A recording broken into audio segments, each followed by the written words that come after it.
You're listening to the Dennis Prager Show, and thank you for being with me, and a Happy New Year to you. I hope 2009 works out better than a lot of people anticipate it will. And there'll be a lot to be said about that as we continue the show here. Let me take a couple of calls. 1-8-PRAGER-776 is 877-243-7776. You know, there is a fine couple of pieces by Professor Alan Dershowitz on the Middle East, the finest of the fine, and his articles are just excellent. But Charles Krauthammer's in the Washington Post summarizes it so well that I decided not to write on it. I make reference to it. My column this week, which comes out tomorrow, will be an open question to my friend Alan Dershowitz, wherein he keeps noting how the moral idiocy, that's the title of his own work, of those who can't distinguish between Israel and Hamas. Well, they both kill, and Israel killed a lot more civilians after all. That's the moral idiocy argument. You might as well say that the United States killed more Germans than Germans killed the United States, so we were wrong in World War II. If that is the new broken moral compass that determines right and wrong. So I ask him the question: why do you stay on the left, given that it is the left which is anti-Israel? Why? Why do you not suffer cognitive dissonance? I'll invite him on after the article comes out. Let me take some calls here apropos of all of this. 1-8-PRAGER-776. Jim, Seal Beach, California. Hi, Jim. How you doing, Dennis? You're the first caller of the new year. Hi. Happy New Year. Hey, listen, the reason I called, the minute I pick up the Orange County Register this morning, in the front page, I can't remember exactly the headline, but the headline, is the Israelis, accelerate the bombing or whatever. And in there is a picture. This is not the first time. It's so consistent. In there is a picture of a person, and I'm not Jewish, by the way, is a picture of a Palestinian carrying a children. Where are the pictures of the indiscriminate bombing, indiscriminate rockets, and the Israeli children? And they are consistent. I mean, I dropped. Where are the pictures of the tortured bodies from Mumbai? Absolutely. Answer: Absolutely. We, the victims of terror, don't display the bodies. No, the Palestinians are always the victim. Always the victim.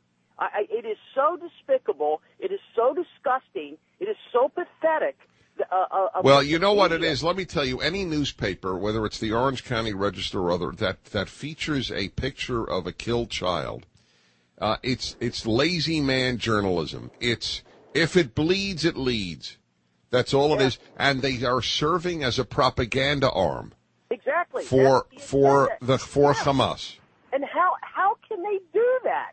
How can they do that? Well, look. How can they do that? Are you aware of the decline in newspaper readership?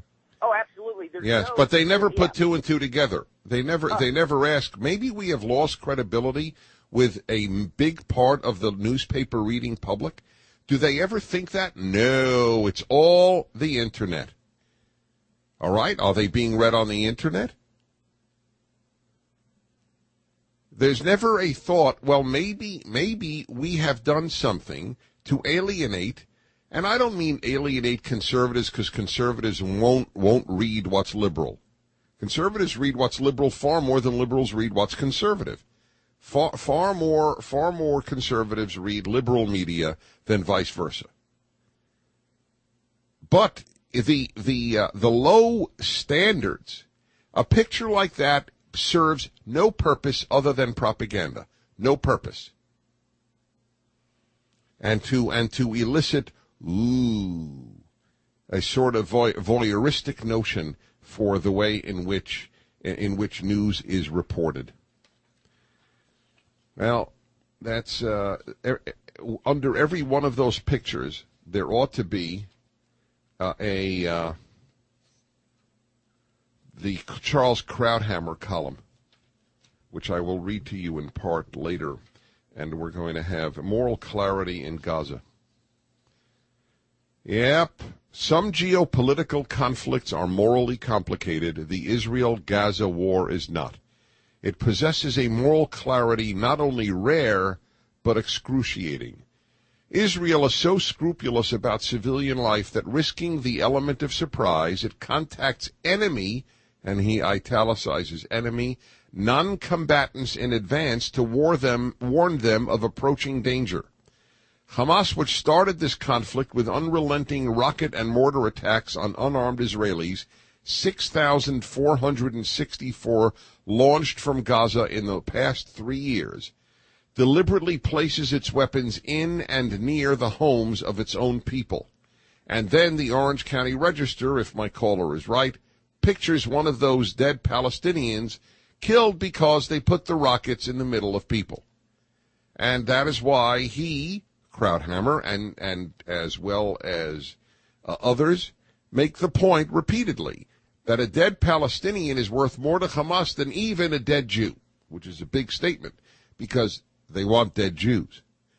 But the beauty here is that they win world opinion.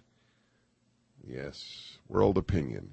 Can anybody tell me when world opinion has lessened evil on earth? I'd like to know.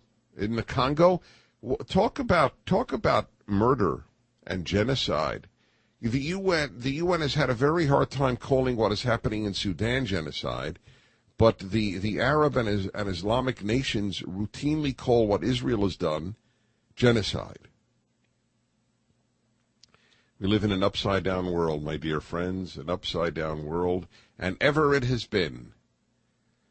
But today, the best educated are the most upside down. That's the irony. This has two purposes, Krauthammer writes. First, counting on the moral scrupulousness of Israel, Hamas figures civilian proximity might help protect at least part of its arsenal. Second, knowing that Israelis have new precision weapons that may allow them to attack nonetheless, Hamas hopes that inevitable collateral damage, or if it's really fortunate, an errant Israeli bomb will kill large numbers of its own people, for which, of course, the world will blame Israel. For Hamas, the only thing more prized than dead Jews are dead Palestinians. This is why I didn't write my column on this. He already said all that I have to say. So that's up at the blog.